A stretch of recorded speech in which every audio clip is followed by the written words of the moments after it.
Assalamualaikum warahmatullahi wabarakatuh. Perkenalkan, nama saya Farida Usmana dengan NPM 2010012111157. Baiklah teman-teman, saya di sini akan menampilkan tugas UTS saya dengan mata kuliah Ilmu Negara dengan dosen pengampu Ibu Resma Bintani Gustaliza. Baiklah, langsung saja dengan pertanyaan pertama. Sebutkan istilah ilmu negara dalam bahasa. Istilah ilmu negara dalam bahasa.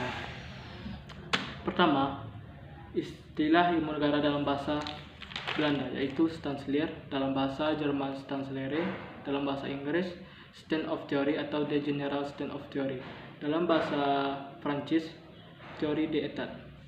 Selanjutnya pertanyaan kedua. Jelaskan definisi negara dari pendapat para ahli. Baiklah, saya di sini akan mengemukakan pendapat para ahli apa itu tentang negara. Yang pertama, menurut Benedictus de Spinoza, negara merupakan susunan masyarakat yang kesatuannya integral antara semua golongan dan bagian dari seluruh anggota masyarakat. Yang kedua, menurut Aristoteles, negara itu adalah kumpulan masyarakat yang dibentuk dengan tujuan pada kebaikan, di mana manusia memiliki tujuan untuk berbuat kebaikan. Yang ketiga, menurut Augustinus, negara ini terbagi atas dua, yaitu civitas Dei, yaitu negara Tuhan, dan civitas terrera, yaitu negara iblis. Selanjutnya, pertanyaan nomor 3. Jelaskan alasan mengapa harus ada negara. Kenapa harus ada negara? Karena negara itu tempat menampung sekian banyak orang yang kemudian melebur menjadi satu. Di dalam negara tersebut terdapat raja, pemerintah, dan masyarakat. Selanjutnya pertanyaan keempat. Mengapa George Jelinek disebut sebagai bapak ilmu negara? Karena beliau yang pertama kali yang mengemukakan bukunya yang berjudul Allgemeine Staatslehre, yaitu ilmu negara hukum. Istilah ilmu negara berasal dari Belanda, yaitu Staatsleer.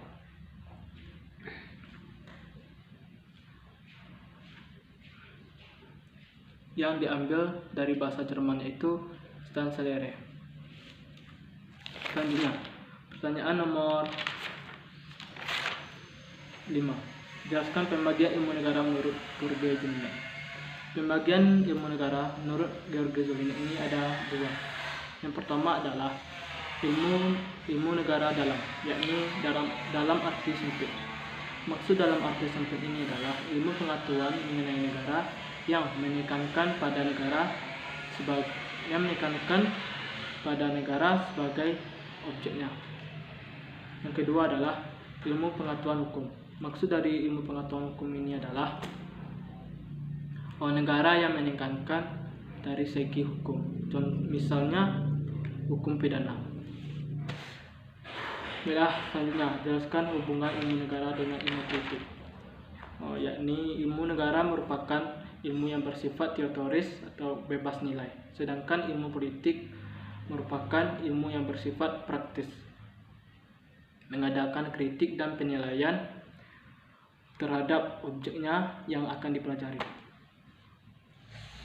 Hubungan ilmu negara dengan tata negara. Ilmu negara adalah dasar dalam penyelenggaraan praktek ketatanegaraan yang diatur dalam hukum tata negara. Dengan kata lain, ilmu negara yang mempelajari konsepnya. Teori tentang negara merupakan dasar dalam mempelajari hukum tata negara. Selanjutnya pertanyaan ke-7. Jelaskan unsur-unsur negara menurut pasal 1 Konvensi Montevideo tahun 1983. Terdapat 5 unsur. Saya akan jelaskan satu persatu. Yang pertama adalah unsur penghuni, yaitu rakyat. Rakyat adalah bagian dari suatu negara. Rakyat adalah bagian dari suatu negara yang mentaati peraturan. Yang kedua, wilayah. Wilayah adalah suatu daerah yang dikuasai atau suatu daerah yang memiliki penduduk. Baiklah, yang ketiga, kekuasaan tertinggi. Kekuasaan tertinggi dapat diartikan sebagai pemerintahan yang mempertahankan, mengamankan, dan mengatur suatu negara. Yang keempat, punya hubungan dengan negara lain.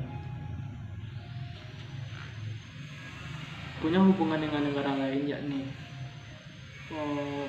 membuat persetujuan dalam bidang ekonomi, pendidikan, budaya, dan lain sebagainya. Dan yang kelima, pengakuan dari negara tersebut. Pengakuan dari negara tersebut merupakan bukti sah bahwa terbentuknya negara atau terbentuknya suatu perjanjian antar negara tersebut. Baiklah, sampai di sini saya menampilkan atau menjelaskan tentang ilmu negara. Kalau ada yang salah, saya mohon maaf. Saya akhiri. Assalamualaikum warahmatullahi wabarakatuh.